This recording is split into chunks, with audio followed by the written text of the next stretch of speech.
Olá, amigos, vocês estão no canal Livros da Tuca, eu sou a Virgínia, sejam todos muito bem-vindos. Mais uma vez eu tô aqui para fazer uma resenha. E vejam só, uma resenha que eu já havia feito, só que há 4 anos atrás. Eu resolvi fazer novamente a resenha porque eu estou num outro momento de vida e eu reli esse livro e eu estou vendo coisas aqui que eu não tinha visto antes. Aguardem aí.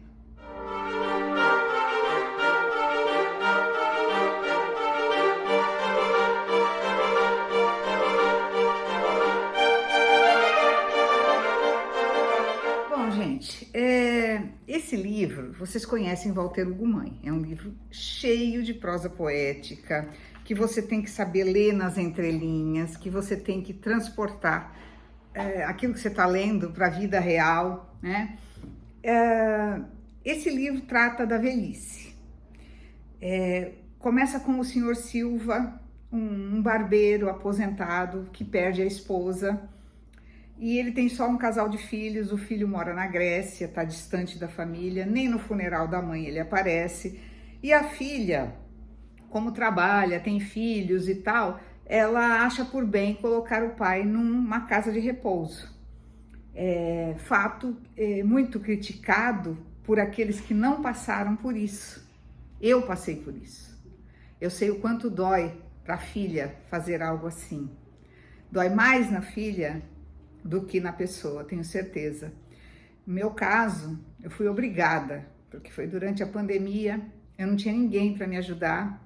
Minha mãe era uma pessoa muito pesada, estava com Alzheimer em estágio avançado, ela tinha alucinações no meio da noite, acordava gritando. Até aquele trecho que ele fala aqui das alucinações de pássaros, eu lembrei muito da minha mãe.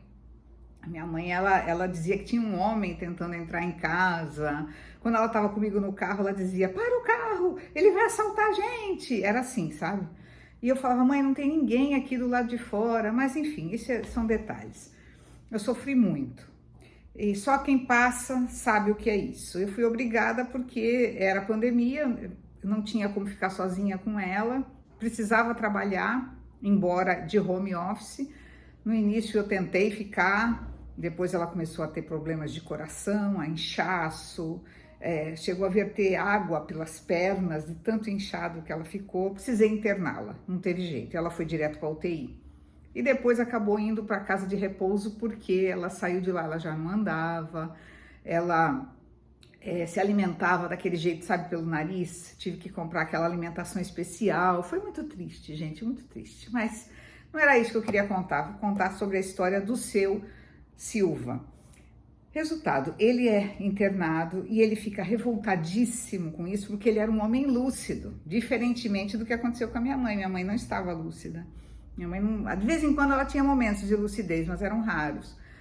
E ele sofre, né, naturalmente, acha que não tem mais nada, ele fica um tempão sem falar, ele se fecha em si mesmo.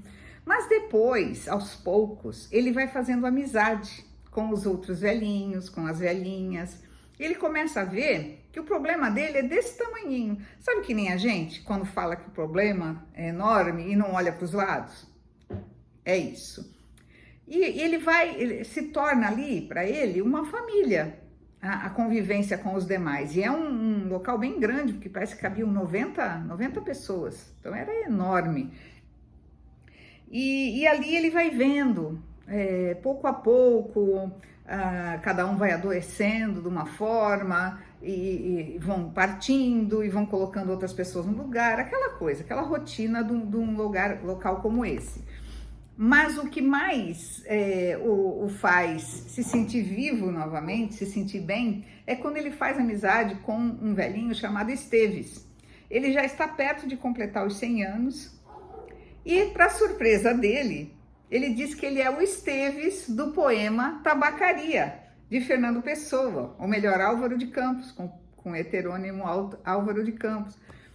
E vocês devem conhecer esse poema famosíssimo, né? Em que ele fala que ele é o Esteves sem metafísica. O que é metafísica para eles? É a crença na vida depois da vida, né? A vida depois da morte ou da vida, tá? É a crença em que nós temos algo aqui dentro da gente. Isso é metafísica para ele. Então, os papos deles, nossa, sensacional, sabe? Eu separei um trechinho aqui para vocês verem, quer ver? Quando ele descobre que esse Esteves está lá. Sim, é verdade, eu vivi em Lisboa e ia sempre àquela tabacaria. É verdade, sim, os meus ouvidos afundaram incrivelmente no insondável da cabeça e eu fiquei só a ver aquele rosto, o rosto de um homem com mais 15 anos do que eu, sorridente, aberto, limpo, ao mesmo sol que nos cobria. E era como se o próprio maravilhoso, genial, lindo Fernando Pessoa ressuscitasse à minha frente. Era como dar pele a um poema e trazê-lo à luz do dia, a tocar-me no cotidiano, afinal mágico, que nos é dado levar. E eu voltei a ouvi-lo dizer, mas eu tenho muita metafísica. Isto de os poetas nos roubarem a alma não é coisa decente, porque aquilo da poesia leva muita mentira. Sorri. Sorri verdadeiramente, como nunca até ali naquele lar. E o senhor Pereira olhou para mim radiante e afirmou num triunfo: isto sim agora é o lar da felicidade.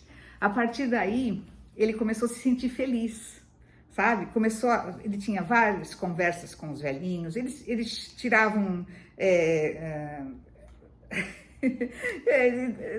faziam com que as velhinhas ficassem horrorizadas com as coisas que eles falavam. Tem até um pouco de palavrão, sabe, gente? Mas vocês vão rir lendo esse livro, vocês vão se emocionar. E o tempo vai passando e vão acontecendo muitas coisas, né? Eu queria ler para vocês um trechinho do poema Tabacaria, que eu coloquei aqui no meu iPad, para que vocês vejam aonde ele fala do Esteves, tá? Porque tem gente que não acredita, né? Bom, esse poema Tabacaria tem muito a ver também com o que as pessoas idosas estavam sentindo. No início, olha só o início do poema. Não sou nada, nunca serei nada. Não posso querer ser nada. A parte isso, tem em mim todos os sonhos do mundo. Janelas do meu quarto de um dos milhões do mundo que ninguém sabe quem é. E se soubessem quem é, o que saberiam?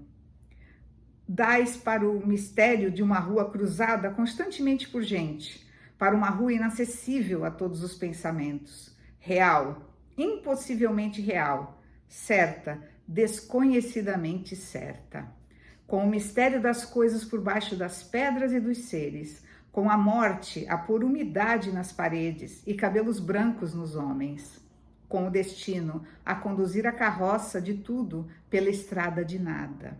Esse é o início do poema. Já o Esteves, é um poema imenso, tá, gente? Já o Esteves, ele aparece bem no finalzinho. Peraí, vou ler para vocês. Aqui. Primeiro ele fala: mas um homem entrou na tabacaria para comprar tabaco e a realidade plausível cai de repente em cima de mim.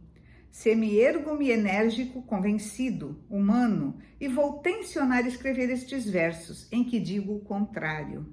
Aí ele começa a falar mais algumas coisas e depois ele fala, quer ver? O homem saiu da tabacaria, metendo troco na algibeira das calças? Ah, conheço! É o Esteves, tem metafísica.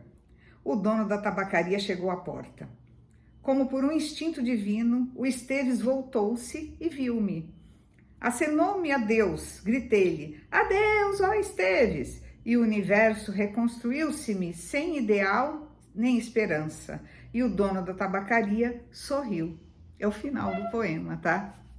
Então, ele chega a uma conclusão, do jeito que o Esteves aqui do livro fala, que era realmente ele, porque teria dado tempo, no tempo que se passa a história, de ser ele mesmo. E isso mexeu demais, isso tornou a vida do senhor Silva diferente. Ele ficou alegre, sabe? Ele passou a receber a filha, no começo ele nem recebia a filha lá, ele virou outra pessoa.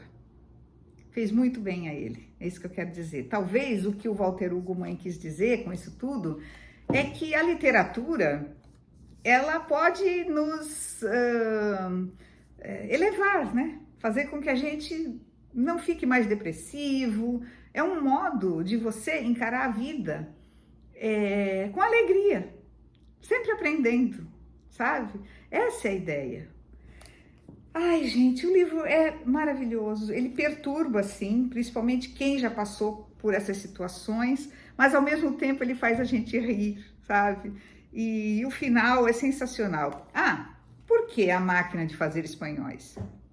Porque num belo dia, mais ou menos na metade do livro, entra um senhor sendo internado lá pela família, aos berros, dizendo: eu sou português, eu não sou espanhol, eu não sou espanhol, uma coisa assim, sabe? Ele diz que ele é de uma cidade, esqueci o nome, uma cidade, pelo jeito é uma cidade que faz fronteira entre Portugal e Espanha. Eu sou Ai, gente, não lembro agora o nome da cidade, eu sei que ele grita lá, né? E E todo mundo acaba, não, o senhor fique calmo, não tem problema, se o senhor é espanhol, se o senhor é português, o senhor é muito bem-vindo, enfim. O que acontece? Devido a esse fato, e como depois, mais para frente, o senhor Silva começa a ter um tipo de alucinações, como eu tinha dito, primeiro ele começa a ver pássaros, corvos que entram no quarto dele, e não tem nada disso, enfim.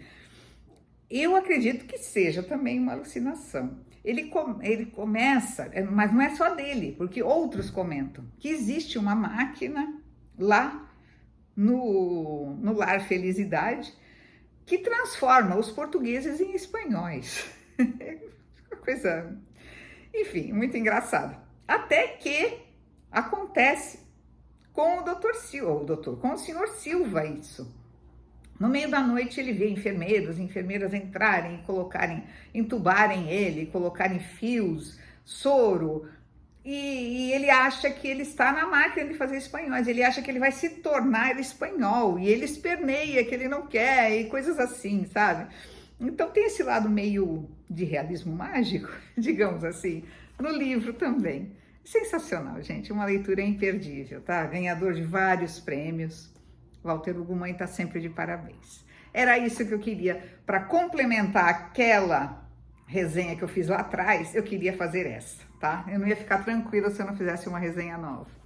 Bom, gente, espero que tenha agradado a todos. Não esqueçam de colocar o positivo aqui, de comentar, de compartilhar e se inscrever no canal se ainda não for inscrito. Obrigado, gente. Um beijo. Ah, e o grupo de leitura, domingo, hein? 18 horas, vamos conversar sobre esse livro. Aguardo vocês. Um beijo.